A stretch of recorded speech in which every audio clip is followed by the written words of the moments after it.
નમસ્કાર દર્શક મિત્રો, સ્વાગત છે તમારું આપણી આ ચેનલ ગુજરાત ન્યૂઝમાં। ગુજરાત વિસ્તારોમાં હાલ કાળઝાળ ગરમી પડી રહી છે, ત્યારે ભર ઉનાળે હવામાન વિભાગ દ્વારા ગુજરાતના વિસ્તારોમાં માવઠું વરસવાને લઈ આગાહી કરવામાં આવી છે।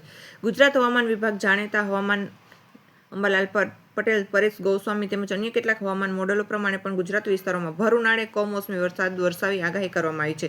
જોકે રાજ્યના વિસ્તારોમાં હાલ ભારે ગરમી પડી રહી છે, ત્યારે ખેડૂતો માટે આ મોટા સમાચાર સામે આવ્યા છે। કઈ કઈ તારીખોમાં ગુજરાતના વિસ્તારમાં માવઠું વરસવાની આગાહી કરાઈ છે, એ તમામ જાણકારી વિશે વિડીયોમાં આગળ વાત કરીશું, તો છેલ્લે સુધી જોતા રહેજો। તે પહેલાં અમે અમારી ચેનલને સબસ્ક્રાઇબ કરો, ચેનલને સબસ્ક્રાઇબ કરી લેજો, જેથી અમારા તમામ વિડીયો જાણકારી તમારા સુધી પહોંચી શકે। મિત્રો, કાળઝાળ ગરમી વચ્ચે ગુજરાતના વિસ્તારમાં ફરી માવઠાનું સંકટ તોડાઈ રહ્યું છે। ભર ઉનાળે ગુજરાતના વિસ્તારમાં માવઠું વરસવાની આગાહી કરાઈ છે। હવામાન વિભાગ પરેશ ગોસ્વામી, અંબાલાલ પટેલ તેમજ અન્ય કેટલાક હવામાન મોડેલો પ્રમાણે ગુજરાતના વિસ્તારોમાં આવનારા દિવસોમાં માવઠું વરસવાની શક્યતા છે, જેમાં મધ્ય ગુજરાત, સૌરાષ્ટ્ર અને કચ્છના કેટલાક ભાગોમાં મધ્યથી ભારે વરસાદ પડવાની આગાહીનો પણ કરવામાં આવી છે।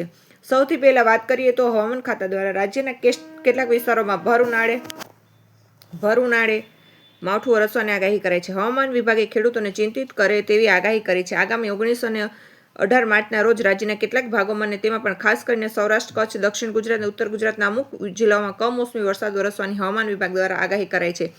કયા જિલ્લામાં કમોસમી વરસાદની આગાહી કરાઈ એના વિશે વાત કરીએ તો હવામાન ખાતાના જણાવ્યા અનુસાર 18 માર્ચ 2024ના રોજ બનાસકાંઠા, પાટણ આ જિલ્લામાં છૂટાછવાયા સ્થળોએ કમોસમી વરસાદ પડી શકે છે, તો 19 માર્ચના રોજ કચ્છ, બનાસકાંઠા, પાટણ, મોરબી, સુરેન્દ્રનગર, રાજકોટ, બોટાદ, અમરેલી, ભાવનગર, ગીર સોમનાથ, વડોદરા, છોટાઉદેપુર, ભરૂચ, નર્મદા, સુરત અને તાપી જિલ્લામાં છૂટાછવાયા સ્થળોએ કમોસમી વરસાદ વરસવાની આગાહી છે। જોકે પશ્ચિમ વિક્ષેપ આવતા રાજ્યના કેટલાક વિસ્તારમાં માવઠાની આગાહી કરવામાં આવી છે। સવારે મિત્રો વાત કરવામાં આવે તો જાણીએ કે વેધર એનાલિસ્ટ પરેશભાઈ ગોસ્વામી દ્વારા પણ ગુજરાત વિસ્તારોમાં ભર ઉનાળે કમોસમી વરસાદ વરસવાની આગાહી કરવામાં આવી છે।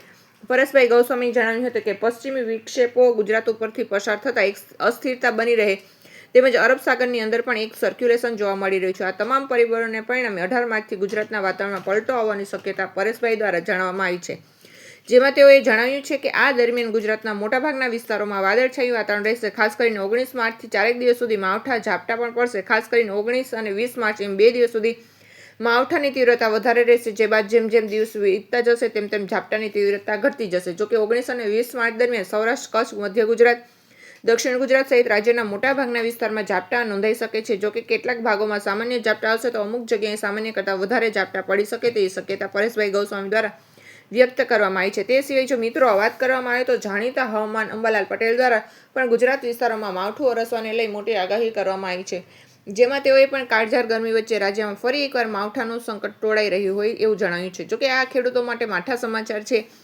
હાલ રાજસ્થાન, મહારાષ્ટ્ર અને ગુજરાત સહિત રાજ્યોમાં ગરમીનો પ્રકોપ અનુભવાઈ રહ્યો છે। ગુજરાતના મોટાભાગના વિસ્તારમાં તાપમાનનો પારો 40ને આંબી ગયો છે। એ દરમિયાન અંબાલાલ પટેલે પણ ફરી એકવાર કમોસમી વરસાદના સંકેત આપ્યા છે।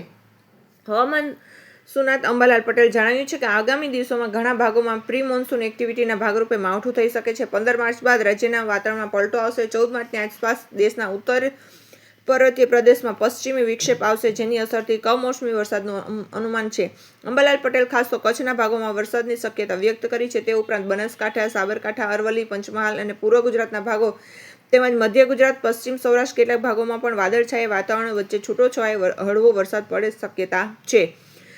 અંબાલાલ પટેલના મત મુજબ દક્ષિણ ગુજરાતના ભાગોમાં પણ 15 માર્ચ બાદ હવામાન પલટો આવશે। એમ અંબાલાલ પટેલે વધુમાં જણાવ્યું છે કે તારીખ 14થી લઈ 19માં એક મજબૂત પશ્ચિમી વિક્ષેપ આવશે, જેની ગુજરાતના ભાગો ઉપર અસર પડવાની પણ શક્યતા છે। તારીખ 16થી લઈને 22 માર્ચ એક મધ્યમ કક્ષાનો વિક્ષેપ આવે તેવી અસર ગુજરાતના ભાગો ઉપર થવાની શક્યતા છે। દેશના કેટલાક ભાગોમાં કમોસમી વરસાદ થશે। જોકે આ સાથે ગુજરાતના હવામાનમાં પણ પલટો આવશે। ગરમીની સાથે પશ્ચિમી વિક્ષેપ આવે ત્યારે કરા પડવાની શક્યતા પણ રહેતી હોય છે, જેથી ગુજરાતમાં આ તારીખોમાં હવામાનમાં પલટો સાથે કરા પડવાની પણ અંબાલાલે આગાહી આપી છે। અત્યારથી જ કરી દેવામાં આવી છે। તારીખ 16થી 20 માર્ચ અને 28 માર્ચની એપ્રિલની શરૂઆત સુધીમાં દેશના સહિત ગુજરાતમાં હવામાનમાં પલટો આવવાની શક્યતાઓ તેઓએ વ્યક્ત કરી છે। 18મી એપ્રિલ શરૂઆતમાં પણ પશ્ચિમી વિક્ષેપ 28 માર્ચ સુધીમાં ગુજરાતમાં કેટલાક ભાગોમાં કરા સાથે વરસાદ પડશે। તે સિવાય જો મિત્રો વાત કરવામાં આવે તો અન્ય કેટલાક હવામાન મોડેલો પ્રમાણે પણ ગુજરાતના ભાગોમાં આગામી દિવસોમાં પશ્ચિમી વિક્ષેપો આવતા માવઠું વરસવાની શક્યતા છે। અહીંયા તમે જોઈ શકો છો કે ગુજરાત 20 તારીખે ખાસ કરીને કચ્છ અને સૌરાષ્ટ્રના ભાવનગર, બોટાદ, અમરેલી, રાજકોટ, સુરેન્દ્રનગર, જ્યારે પાટણ, સાબરકાંઠા અને કચ્છના કેટલાક ભાગોમાં હળવોથી મધ્યમ વરસાદ થવાની શક્યતાઓ છે, જેમાં કચ્છ, મોરબી, ભાવનગર, બોટાદ કેટલાક વિસ્તારોમાં મધ્યથી ભારે વરસાદ પણ થઈ શકે છે એવી શક્યતા હાલના હવામાન મોડલ પ્રમાણે જણાઈ રહી છે. એ જ રીતે 21 તારીખે પણ કચ્છના કેટલાક ભાગોમાં સામાન્ય છૂટાછવાયા હળવા ઝાપટા જેવા મળી શકે છે. હવામાન વિભાગ પરેશ ગૌસ્વામી, અંબાલાલ પટેલ તેમજ અન્ય કેટલાક હવામાન મોડેલો પ્રમાણે ગુજરાતના વિસ્તારોમાં આવનારા દિવસોમાં માવઠું વરસવાની શક્યતાઓ છે, જેમાં મધ્ય ગુજરાત, સૌરાષ્ટ્ર અને કચ્છના કેટલાક ભાગોમાં મધ્યથી ભારે વરસાદ પડવાની આગાહી પણ કરવામાં આવી છે. જો દર્શક મિત્રો આ વિડીયો તમને પસંદ આવ્યો હોય તો વિડીયોને લાઇક કરો અને તમારા મિત્રો સાથે શેર કરજો. જો તમે અમારી ચેનલમાં નવા હોય તો ચેનલને સબસ્ક્રાઇબ જરૂર કરજો, જેથી અમારા આવનારા તમામ વિડીયોની જાણ તમારા સુધી પહોંચી શકે. સાથે જ આ વિડીયો તમારા વોટ્સએપ ગ્રુપ તથા ફેસબુક ગ્રુપમાં પણ શેર જરૂર કરજો કે જેથી અન્ય લોકોને પણ જાણકારી મળી શકે છે.